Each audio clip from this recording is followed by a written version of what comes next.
Hola, ¿qué tal? Pues vamos a dar inicio a nuestra plática de hoy. ¿Por qué la gente no es responsable? 3 acciones para lograr responsabilidad y compromiso. Soy Adriana Rivera Torres, soy coach ejecutivo y coach de equipos y te doy la bienvenida.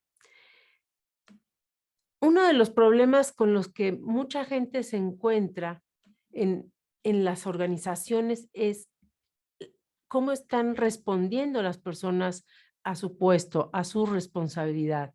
Y entonces nos preguntamos, ¿por qué la gente no es responsable? Y es que como líder, como jefe, como director, quieres que la gente cumpla a lo que se ha acordado. Y el problema es que la gente no cumple en tiempo y forma. ¿Por qué? Mucha gente dice, bueno, pues es que surgieron estos obstáculos, y entonces yo tuve que tomar ciertas decisiones. Muchas veces ellos no te comparten sus decisiones y a lo mejor no fue la mejor decisión. Y esto como consecuencia te trajo una pérdida. Puede ser una pérdida de dinero, una pérdida de tiempo, un reproceso, ¿no? Y todo eso, esas pérdidas se convierten de manera económica. Finalmente, repercute en tu economía, en la empresa. ¿Y cuál sería entonces la solución? Pues la solución no solo es que necesites personas correctas para el puesto correcto. Si ahí no se acaba nuestro trabajo como líderes o como jefes. Justamente ahí es donde empieza. Y más allá de decir lo que tienes que hacer, yo traigo a la mesa esta frase de Juan Ramón Jiménez, un poeta del siglo pasado, que nos dice, si te dan un papel pautado, escribe por atrás, ¿no? ¿Qué quiere decir esto? Cuando damos un papel pautado, pues ya ahí están los tiempos, los movimientos, ¿no? Y ya te hago bailar al son que yo quiera. Y no se trata de eso. Cuando delegas una responsabilidad, debemos dejar la oportunidad al otro de escribir por atrás y por la hoja en blanco y decir, y que él o ella pueda agregar valor al puesto que desempeña, ¿sí? Entonces, más allá de decir qué es lo que tienes que hacer, pregunta mejor qué es lo que tienes que ofrecer, ¿no? Y así vamos conociendo más a nuestro colaborador. Y si bien, ¿qué veremos en esta clase? Veremos qué es la responsabilidad, qué es delegar y por qué es nuestro compromiso. Vamos a ver circunstancias que limitan la responsabilidad y el compromiso. Y vamos a ver lo que es el control y la confianza versus la resistencia y la sumisión. ¿Qué es lo que pasa en esta relación control-resistencia, ¿no? ¿Quién está de cada lado y qué está pasando de cada lado? Así es que, ¿qué es responsabilidad? Eh, ¿Qué necesita cualquier persona para responder con habilidad? Y es que responsabilidad es justamente responder con habilidad. ¿Qué necesitamos saber nosotros de la persona para conocer sus habilidades? Yo pongo aquí esta imagen porque justamente como que no se adecua la tarea que está ejecutando esta persona con su perfil de su puesto, ¿no? Y eso es algo que tenemos que tomar en cuenta.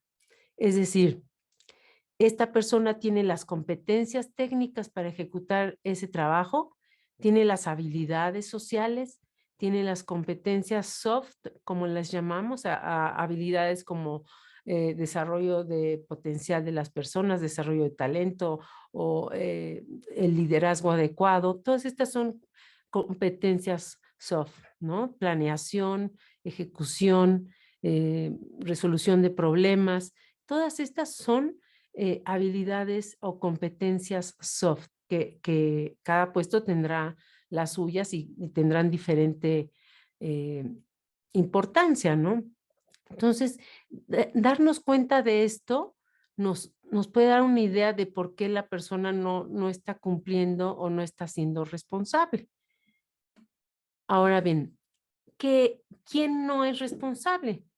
Pues no es responsable aquella persona que se siente abatida por el trabajo que está ejecutando. A lo mejor el trabajo le quedó grande. No es responsable aquella persona que no está logrando los resultados que se le han pedido, ¿no? ¿Y por qué no es responsable? Pues precisamente por lo que habíamos dicho, no tiene las competencias o no tiene las habilidades o no estamos dando la libertad suficiente para que la otra persona tome las decisiones. ¿Será eso? Pues precisamente hablando de papel pautado y de qué espacios estás generando tú como líder para que se dé la responsabilidad, aquí creo que es importante decir, estoy dando al colaborador el papel pautado por la parte de atrás. ¿A qué lo estoy invitando? ¿Está pudiendo ser creativo? ¿Está pudiendo dar nuevas ideas? ¿Está pudiendo innovar? ¿Qué es lo que necesita de mí este colaborador para que me ayude y me apoye y para potencializar todas sus cualidades, ¿no? Es decir, esta persona la necesito ¿para qué? Para que me resuelva los problemas, porque yo no puedo con todos los problemas. Por eso delego a otra persona para que los resuelva por mí. Entonces,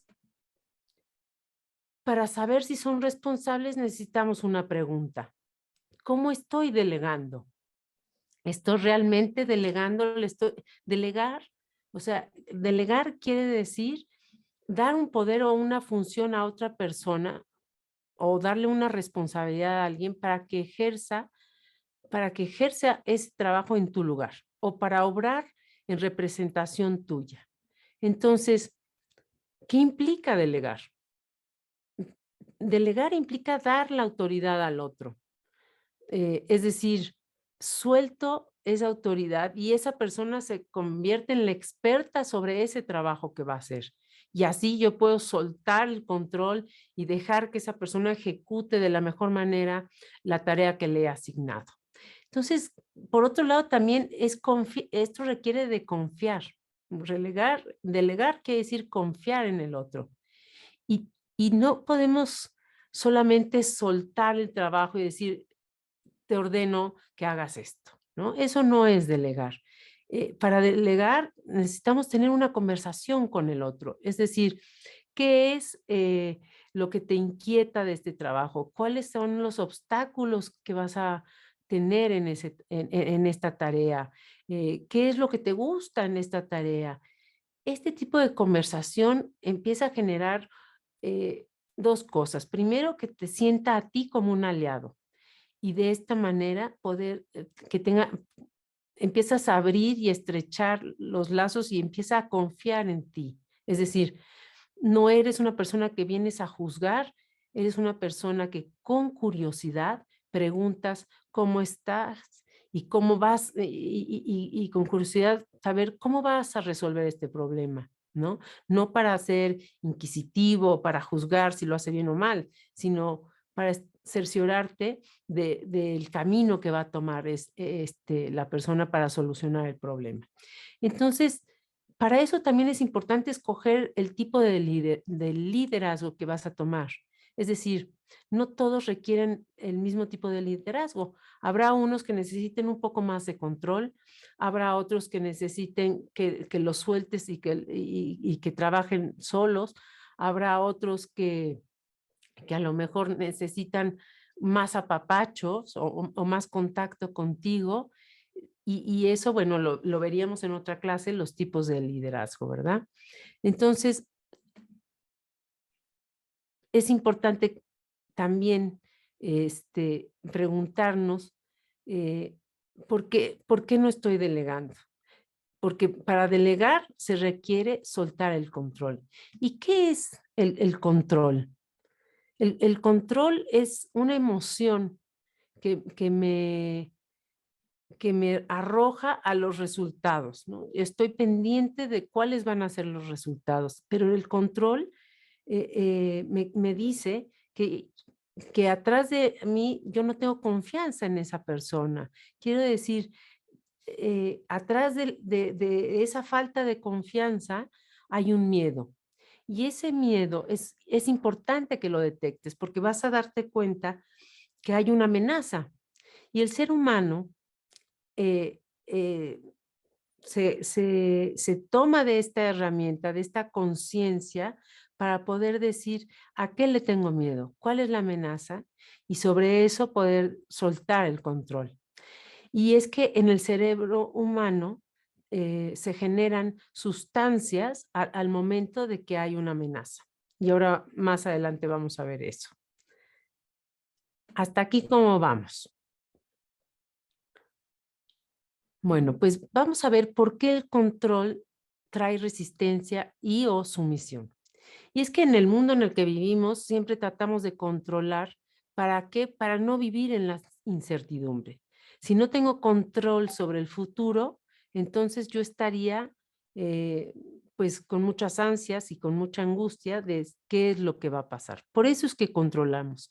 Y en las empresas pues controlamos las tareas, controlamos la asistencia, controlamos el desarrollo pues del trabajo de las personas, ¿no? Por ejemplo, los padres controlan a sus hijos, los maestros controlan a los alumnos, la policía controla a las personas en una sociedad, y todo es para establecer un orden, para generar armonía, para lograr la correcta administración de las tareas y generar los resultados que estamos buscando.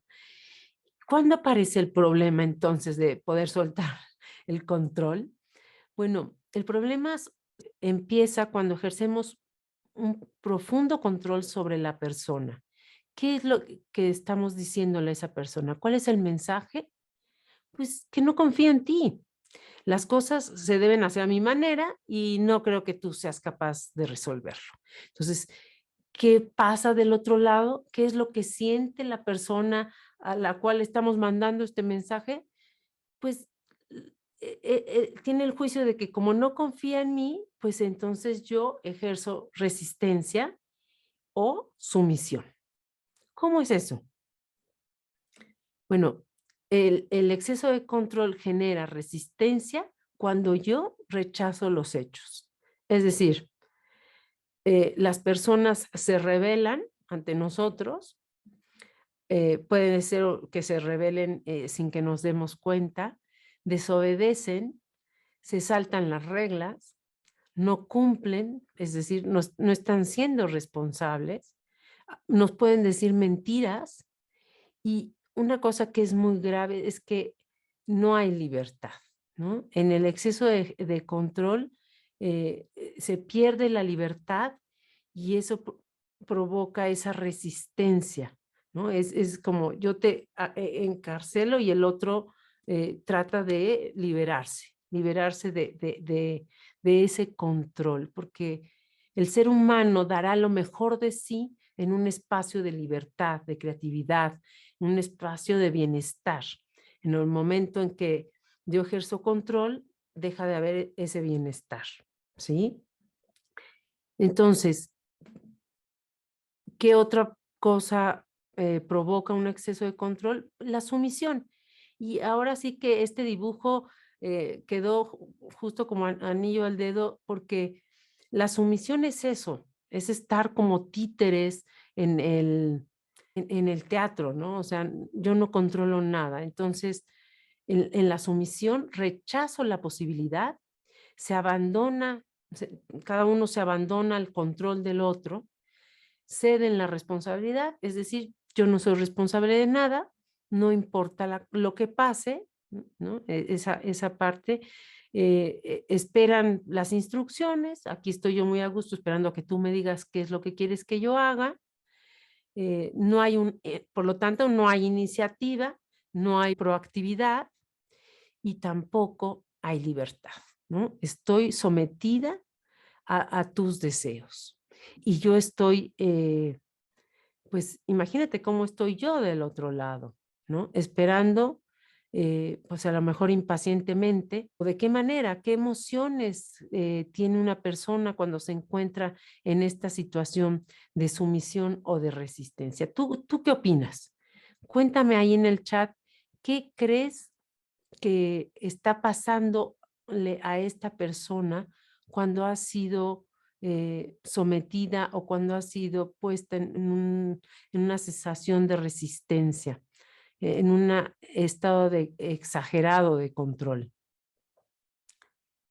Efectivamente, cuando sufre de un exceso de control, sus emociones, cuando está resistiendo a este control, pues puede haber resentimiento. ¿Qué es el resentimiento? Justamente el rechazo a los hechos. Es decir, tú me hiciste esto, no puede ser, ¿no? Esto no es normal. Y también va a generar rabia. Va a generar rabia, va a generar tristeza. La tristeza viene cuando se ha perdido algo. ¿Y qué le pasa a esta persona que resiste? Pues ha perdido la posibilidad de dar lo mejor de sí mismo, ¿no? De dar sus ideas. ¿Qué pasa también con, que puede generar arrogancia? Es decir, podría decir, ¿por qué tú vienes a decirme eso? ¿No? Como, eso yo ya lo sé, no necesito que me lo digas. Esa es la emocionalidad de la arrogancia. Pero también la impotencia, es decir, no tengo poder para cambiar, no tengo poder para dar lo mejor de mí, no tengo poder para gestionar mi libertad. Y por lo mismo no soy responsable, por lo tanto me deslindo de todo resultado, ¿no? Así de fácil, pues dejo los resultados a lo que suceda, no son parte de mí. Ahora bien, ¿qué pasa cuando hay sumisión? ¿Qué emociones aparecen cuando hay sumisión? Pues aparece la resignación, es decir, n- no hay nada que yo pueda hacer, siempre va a ser lo mismo, esto siempre será igual. Y eso también me arroja hacia la tristeza, ¿no? La tristeza de no poder cambiar las cosas. Así que rechazo algo que sí se puede cambiar y me siento totalmente impotente. No tengo, tampoco tengo poder. Y también me genera el miedo a un futuro donde yo seguiré estando igual, donde no me valoran, ¿no? Entonces, pues tampoco soy responsable de los resultados y esto me hace ser víctima. A las víctimas a veces les puede ayudar este papel, ¿no? Porque pues justamente nada es mi responsabilidad, toda la responsabilidad está fuera de mí, no tengo el poder. Y cuando haya un rayito de luz que me pueda alumbrar y decir, y pueda yo decir, sí, sí puedo cambiarlo, y entonces caerá en mí la culpa de decir, ¿por qué no lo hice antes? ¿Qué pasó? Eh, yo pude haber hecho esto de una mejor manera. Aquí en el chat nos dice, cuando dejas en libertad y la respuesta son mentiras, te dicen que hicieron algo y no es verdad. ¿Qué pasa ahí? ¿Qué pasa cuando me empiezan a mentir y me dicen que no es verdad? Ahí tienen miedo al castigo, pueden tener miedo al castigo, pueden tener miedo a que no se den cuenta que no estás logrando los resultados y entonces te mienten, ¿verdad? O, o te mienten para mantenerse en el status quo y mantener el trabajo. ¿Pero por qué? Porque ya no están involucrados, ya no quieren continuar. No quieren ser protagonistas, sino que quieren mantenerse en un estado de víctima y de no soy responsable de lo que suceda. Entonces la gente puede mentir y también puede caer algo más terrible como un sabotaje, ¿no? Cuando no hay confianza, cuando no estamos viendo de frente a la gente, cuando no estamos atendiendo a sus problemas. Entonces quiere decir que para ti ellos no son importantes. Y es ahí cuando se revierte todo y empiezan a dejar que sucedan cosas y no las atienden, dejan que suceden problemas y no las atienden. Entonces, es muy importante establecer las bases de la confianza. Entonces, sí, delegar con confianza para generar responsabilidad. ¿Qué quiere decir confiar? Confiar no significa dejar al azar el cumplimiento de lo que yo he delegado, ¿no? Y delegar no es dar una orden. Por eso es muy importante distinguir. Cuando yo delego, le entrego a alguien un trabajo que debe de resolver, que debe ejecutar, y la otra persona toma la estafeta y se compromete a resolverlo y ejecutar el trabajo. Por eso es importante mantenernos al lado de las personas que están ejecutando el trabajo para estar presentes, para que se sientan que los estamos tomando en cuenta. No estamos cerca, si los dejamos, si los abandonamos, pues eso es lo que sienten, abandono y que los has dejado, a ver cómo lo solucionan. Entonces, ¿qué quiere decir confianza? Confianza quiere decir justamente que das por adelantado, que fías, que tienes la fe de que eso va a resolverse. Por eso es que les das la confianza, ¿no? De que eso va a suceder. Pero es importante fundamentar con 4 pilares esta confianza. Estos 4 pilares son la sinceridad, la competencia, la confiabilidad y la vulnerabilidad. Que cuando falta uno de estos pilares o cuando cojea uno de estos pilares, puede haber, pues, que los resultados no son los que esperas y entonces ya no habrá confianza más adelante. Es decir, hay ciertos niveles de confianza que se dan dependiendo de qué tan vulnerados resultan estos 4 pilares. Cuando todos estos pilares están al 100, pues entonces tengo una confianza responsable.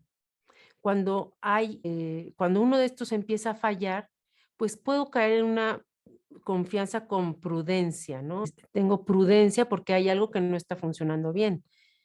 Y cuando empiezan a caerse mucho más estos pilares, entonces ya no confío. ¿Por qué? Porque no tenía las competencias o no fue sincero conmigo o quedé yo como líder, quedó expuesto mi vulnerabilidad, ¿no?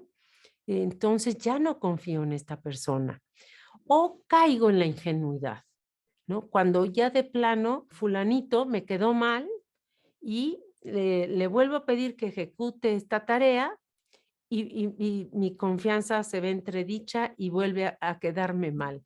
Y se lo vuelvo a pedir, entonces ya caigo en la ingenuidad. Por más que me diga que es la verdad, que sí lo va a hacer, pues ya me están viendo la cara, me están mintiendo, ¿no? Ahí hay que ver otros temas. Y la última sería, el nivel más bajo de la confianza sería la confianza ciega. Es decir, hago como que no veo el problema y sigo confiando en esta persona y me sigue defraudando, ¿no? Entonces, no caigas en la confianza ciega, afronta el problema y habla con la persona que te está defraudando, porque tu confianza se ha visto entredicha, ¿no? Esta persona no ha sido responsable, ya no es de fiar. Así que, ahora bien, ¿qué pasa? ¿Cuál es la conversación para hacer responsable al otro? Porque justamente como líderes tenemos la herramienta que es la conversación para que el otro se haga responsable. ¿Y qué es lo que pasa en estas conversaciones? Pues debemos de tomar en cuenta que que hay 2 tipos de conversaciones: conversaciones sanas y conversaciones tóxicas o insanas. Estas conversaciones sanas se dan cuando primero debemos entender que hay ciertos neurotransmisores en nuestros cerebros y estos neurotransmisores son sustancias que se generan en nuestro cerebro. Se generan de 2 partes distintas. Por un lado, cuando hay una amenaza del exterior, lo que se gatilla en mi cerebro es el miedo y se gatilla a través del cerebro reptiliano que está abajo, aquí en la amígdala, que no es ahí donde dice amígdala, es un poquito más abajo. Es justo el cerebro más histórico del ser humano. Y es que ahí, cuando hay una amenaza, ¿para qué nos servía? Había miedo y había una amenaza y yo podía correr o huir o podía luchar y enfrentar o podía quedarme paralizado, ¿no? Entonces el ser humano es muy importante que haga caso a este miedo. Y entonces cuando se genera esta amenaza y no tengo las herramientas para solucionarlo, pues entonces se genera el cortisol, la testosterona o la norepinefrina, que se segregan y hacen que yo pueda correr rápidamente, ¿no? Que yo pueda moverme. ¿Y cómo son las conversaciones tóxicas cuando estoy en una amenaza?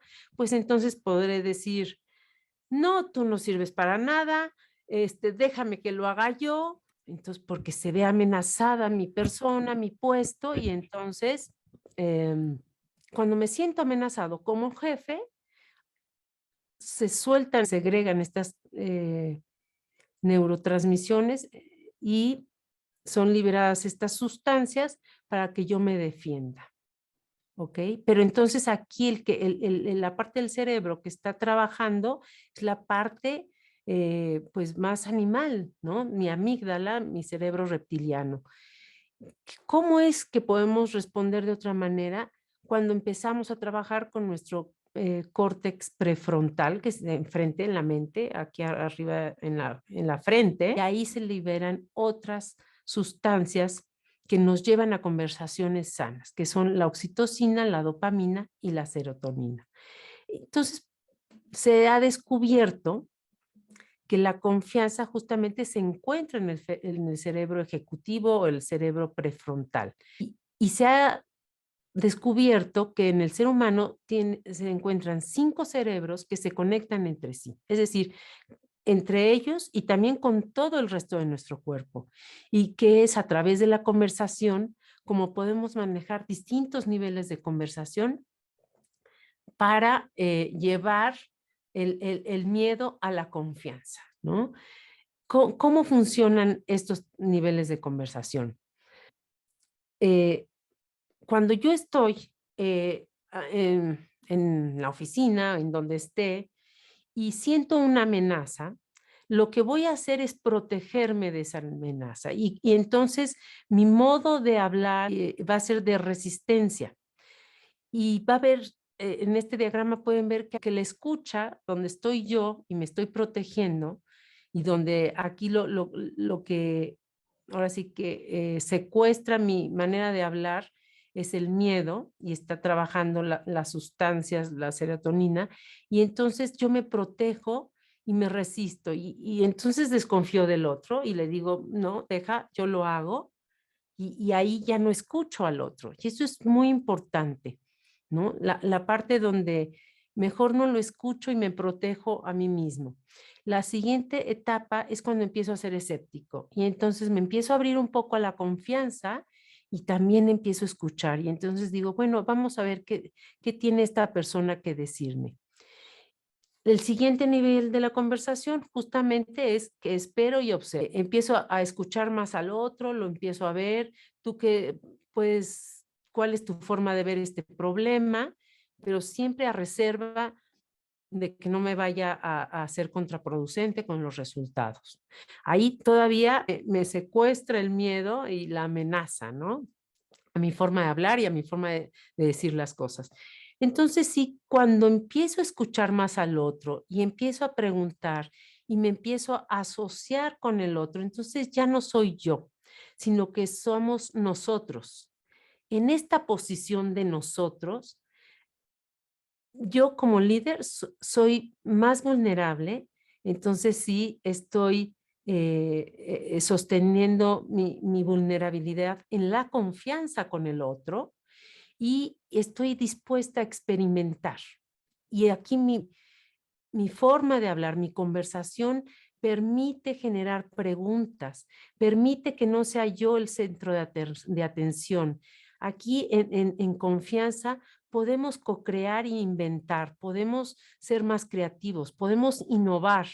Aquí no hay nadie que me juzgue, ¿sí? Por eso puedo hablar con sinceridad y podemos accionar entre todos y encontrar una nueva solución. Por eso es la invitación a que tú como líder o como jefe te busques la forma de escuchar a los demás. ¿Cómo? A través de preguntas. Las preguntas te siguen dando autoridad, no te restan autoridad y generan en el otro la sensación de que tú les estás poniendo atención y que son valiosos. Y esto revierte toda amenaza y la cubre pues de confianza y te protege. Tú protejas a esta persona y esta persona te protege a ti. Por eso es que se van construyendo lazos y se van generando vínculos en donde se sostienen una persona con la otra. Eso es muy importante que quede claro, ¿no? Ahora bien, ¿qué acciones puedes generar puedes hacer para tener y generar responsabilidad y compromiso en el otro? Pues justamente generar estos espacios de confianza a través de la escucha sincera para poder delegar y dar espacio a que hablen los demás, dar este espacio a escucharlos, ¿ok? También, si hay desconcierto de tu parte por lo que escuchas, o sea, como que no te suena algo lógico, hay desconfianza todavía de la otra parte, profundiza con preguntas. Por ejemplo, ¿por qué piensas eso? ¿Qué de esto te parece incómodo? ¿O qué de esto te parece genial? ¿O es la forma de acercarnos al otro y de ser unos otros? Tu escucha debe ser genuina, tu interés debe ser genuino. Si realmente no te importa la persona, jamás va a haber confianza.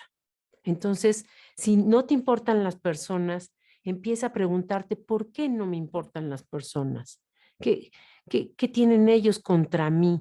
¿O cuál es, por qué me amenazan? ¿O por qué está en riesgo mi autoridad? ¿O está en riesgo mi empresa? Cuando nos empezamos a guardar cosas, o por ejemplo, información, la otra persona también lo sabe.